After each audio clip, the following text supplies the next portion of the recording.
you have 3 moments from this year that just stand out for you of like, wow, what a year this has been? I'm not gonna lie, winning 4 games against the Yankees. Yeah, that's what I want to hear. And I don't know, I'm gonna save that last one because it's not over yet. How advantageous do you think it is to be playing teams that are in your division right now, teams you're a bit more familiar with? Yeah, it could be tricky. Yeah, we're familiar with them, they're familiar with us. It's a game of adjustments. What have you been seeing out of Francisco Alvarez to really make that difference lately? He's been working really hard. You got to give him credit. You know, even when it was really hard for him, he wasn't at his best. He was the first guy out there hitting early, in the cages, outside on the field, and he finally clicked. We're seeing a guy that is on time to hit the fastball, to make some really good swing decisions, and we know the power is there. And when he's on time, not only he's ready for the fastball, but he's able to recognize pitches and lay off some of the breaking balls that he was chasing early on.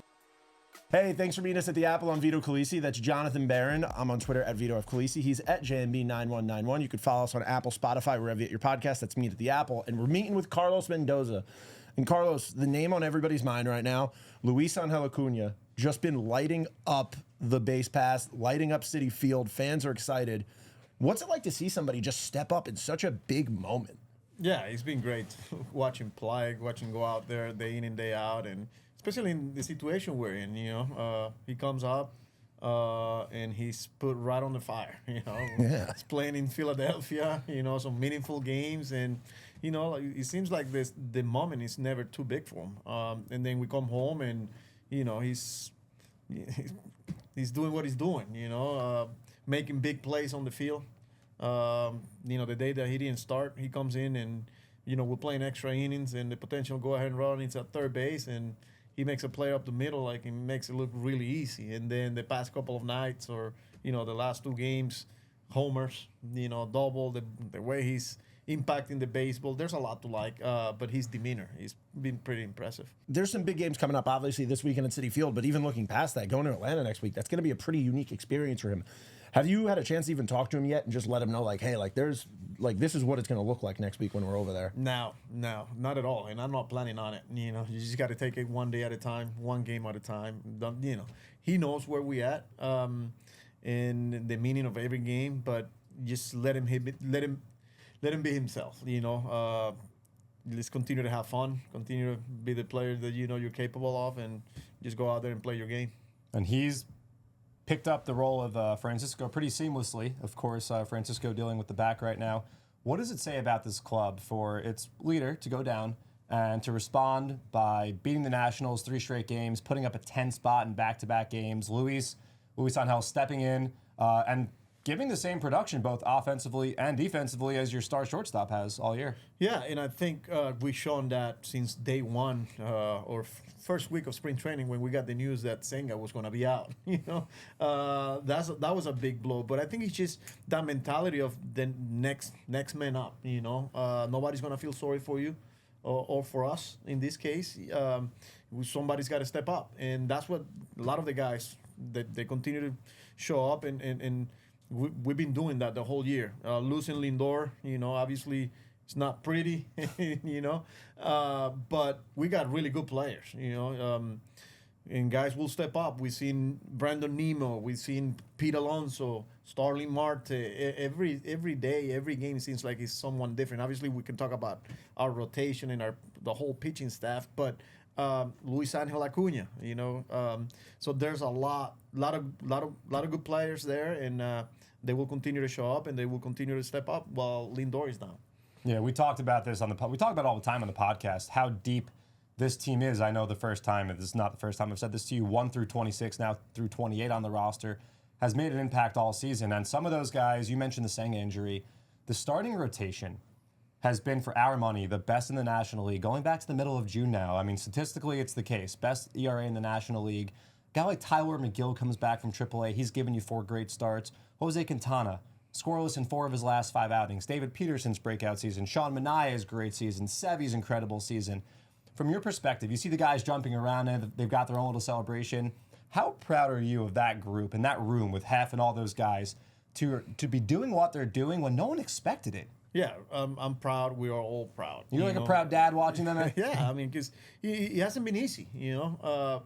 It wasn't, especially at the beginning of the year, and, you know, there was a lot of noise around how many people we were walking and this and that, and You got to give credit to Jeremy Hefner, Jose Rosado, Danny Barnes, Glenn Sherlock with the catchers being on the same page with our pitchers. And then at the end of the day, got to give credit to the pitchers, to the players itself. They're the ones not only preparing, working in the things that they need to be working on, but going out there and executing. So it's been fun, to watch those guys perform and kind of having that healthy competition, where they're going to feed off each other. And if one guy goes 6, the next guy feels like I'm going to match or even be even better. So they're healthy, knock on wood. They're working really hard. You got to give credit to the training staff, trainers, our performance science, because there's a lot of work with those guys in between outings. So it's a group effort as an organization, and it's been fun. You guys have also had a lot of success with the bullpen, and you guys have suffered some big injuries there. I'm thinking enough people talk about the Brooks Raley injury, Daniel Nunez going down, Sean Reed Foley, who was throwing big innings early in the season, Drew Smith going down. You guys have lost like an entire bullpen or half a bullpen, and you're still having success. Reed Garrett comes back. He's been lights out. What about the bullpen and the impact that they've had and the ability to bring guys up from the minors and find guys who have been pitching in big spots for you? Yeah, I think it's an organizational success, if you want to call it. Player acquisition, starts David and his group, and then player development, identifying some of the things that, how can we help these guys? And then when they do come up, being on the same page, Hefner, Rosado, like I said, we're, the whole organization. So it's really good to see that, because we said it from the beginning. A lot of people will walk through those doors and guys are going to go down. It's part of the game, and man, it's been great to see those guys coming from AAA and not only coming to the big leagues, but pitching high leverage situation. The Rick Garrett, the Burros, the Nunez before he went down, Danny Young, I can keep going, and it's been exciting. So, Francisco Alvarez is somebody that, and this is interesting, John, you brought up an Andy Martino story about that the coaching staff saw something in Francisco Alvarez, and that you felt like you guys saw that something was about to turn the corner with him. And then over the last few games, we've seen him really starting to really hit the ball hard, really have some big moments, like that moment in Toronto where he just blew the game open. What have you been seeing out of Francisco Alvarez to really make that difference lately? Yeah, he's been working really hard. You got to give him credit. Even when it was really hard for him, when he wasn't at his best, he was the first guy out there hitting early, in the cages, outside on the field, and he finally clicked. Now we're seeing a guy that is on time to hit the fastball, to make some really good swing decisions, and we know the power is there. And when he's on time, not only he's ready for the fastball, but he's able to recognize pitches and lay off some of the breaking balls that he was chasing early on. So you got to give him credit. This is a guy that is never going to stop working. And the one thing that we saw from Alvi is his ability to separate the offense from the defense. The defense is always there. The energy is always there. His leadership, talking about the pitching staff not too long ago, right? You got to give Alvi a lot of credit. You got to give Torrens. But I'm going to go back to Alvi, man. Like, when he was all for whatever, he was the same guy, and he continues to take pride on the pitching staff. So Alvi is a very young guy. This is his second full season. You've got some veterans on this team and some guys that have been there before in some big games. We know when JD Martinez came here, he talked about his addiction to the playoffs, which we're all about to get hopefully addicted in Queens. You guys have some big games ahead of you, and each game is seemingly bigger than the last one. How important is it for you to have guys in that clubhouse that have been there, that have done that? So when you guys face the Phillies this weekend, then you go to Atlanta, and you go to Milwaukee, and then hopefully you're in the postseason playing under the bright lights of October baseball, knowing that you have guys who know what it takes to perform in these circumstances? It's important. It's a good feeling because it's a different atmosphere, but you just got to be yourself. And just not only coming from me as a manager, coaches, when it's coming from players, from teammates that they've been there, they've done that, they had success. JD Martinez won a World Series. We got few guys that play playoff games or been on a pennant race, but we also have guys that are experiencing it for the first time. I think the key here is just to continue to be themselves. Don't try to do too much. Go day by day, one day at a time mentality.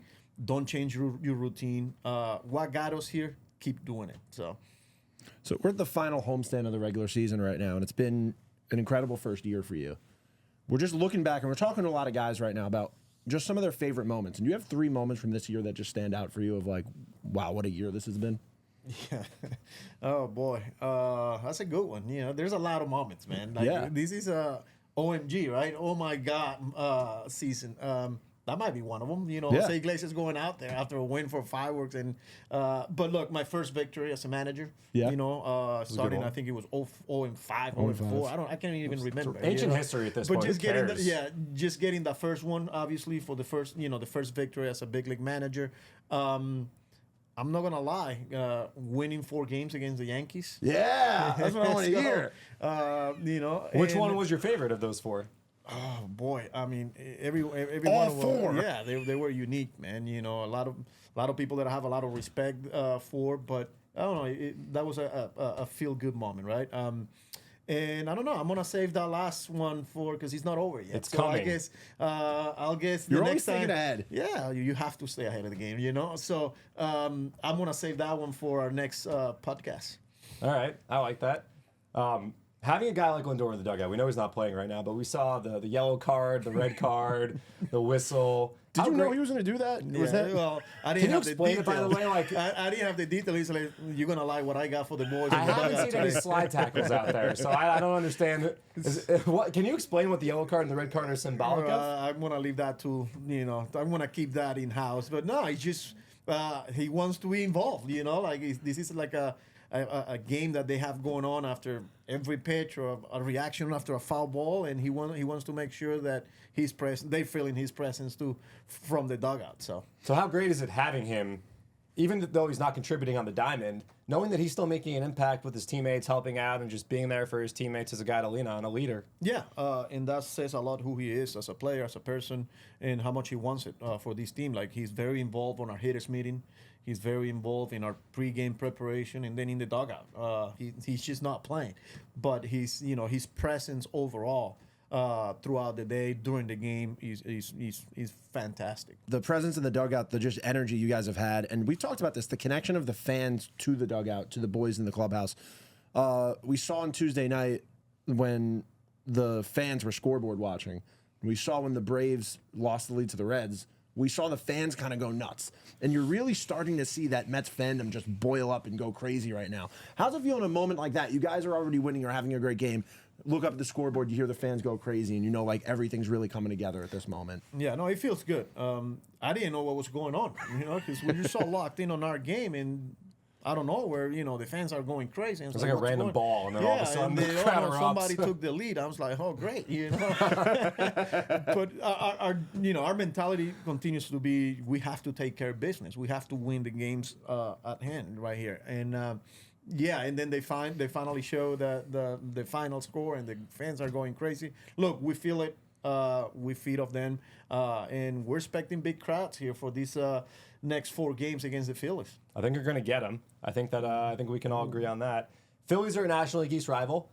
You guys have played a lot of NL East games. After a lot of games with color team names, you had, what was it, the White Sox, the Red Sox, or the Blue Jays, the Reds. It was White Sox, Reds, Blue Jays. Yeah, you had all the teams that are color affiliated in a row. And then you got into the National League East. You had the Nationals, the Phillies coming in, and then you have the Braves, of course, the big series that everyone's talking about next week. This time of year, especially with the balanced schedule, things could be a little bit crazy. The Giants and Yankees opened up the season against each other in 2023, which was weird. How advantageous do you think it is to be playing teams that are in your division right now, teams you're a bit more familiar with than, say, facing the Royals in a big series at this time of the year? Yeah, it could be tricky, we're familiar with them. They're familiar with us. Okay. So it's a game of adjustments. I don't know what to think of. I think you have to prepare, and you have to go out there and get the job done. Whether you're playing the Phillies, whether you're playing the Royals, that you're not very familiar. I think, like I said, you have to make adjustments because they know our team just better than anyone, So, and it goes both ways. So, look, we'll be ready. They're a good team. We're a good team. It'll be fun. So next week we're getting ready after this series against the Phillies to go to Atlanta, and which is, ironically enough, the last time we saw Kodai Senga pitch was against Atlanta. How is Kodai Senga feeling right now? What are you guys thinking for next week? Yeah, so it was announced that he's going to pitch an inning or 2 over the weekend, and then we'll see where we are after that. I think it's just day by day. outing by outing, or every time he, by bullpen, a live BP. In this case, it's going to be a minor league game. The fact that he's taking the ball is a good sign, but again, we just have to wait and see what do we got here. You signed on to this job back in November. A lot has happened between then and now. When you look back on the day of your press conference to the start of this Philly series, last homestand of the season, did you regular season? Thank you. It's a good point. Did you ever imagine that what has unfolded would be what it's been? I mean, it's been incredible, Carlos, and kudos to you. We talk about it all the time. In our eyes, for our money, I know you don't care about this, but we do. There isn't a manager in this game that has done a better job, given the circumstances, where you guys were to where you are right now, pushing the right buttons, going out there, letting guys talk you into keeping them in the game and it working out. Well, thank you. But kudos to the players, kudos to the coaches, support staff, training staff. This is not Carlos Mendoza. This is a whole organization that put so much work day in and day out and allow us to be in this position. We haven't done anything. It's been a great year, but job's not done. So we got to continue to get W's. We got to continue to play well, and we'll see where we at the end of the year. I love that. Have you been happy with us this year and how we've done with you in these interviews? It's been great. Are we been cool? happy with us? We've been happy. You guys have given us a lot of exciting, happy recaps. We are both lifelong. What's the feedback from the fans? The fans are pumped, man. This is a great year. Look, we've been fans of this team our entire lives. This is not just a job for us. We love this team, and this has been. And this is not exaggeration. I'm not just saying this. No hyperbole. This has been the most fun season of my entire life. And that's a big credit to you. That's a big credit to the team. And it's not over yet. And it's just special. And the one thing that you've heard fans say is this team is special, and it takes a special manager to make that happen. Take special players, take special coaches, group.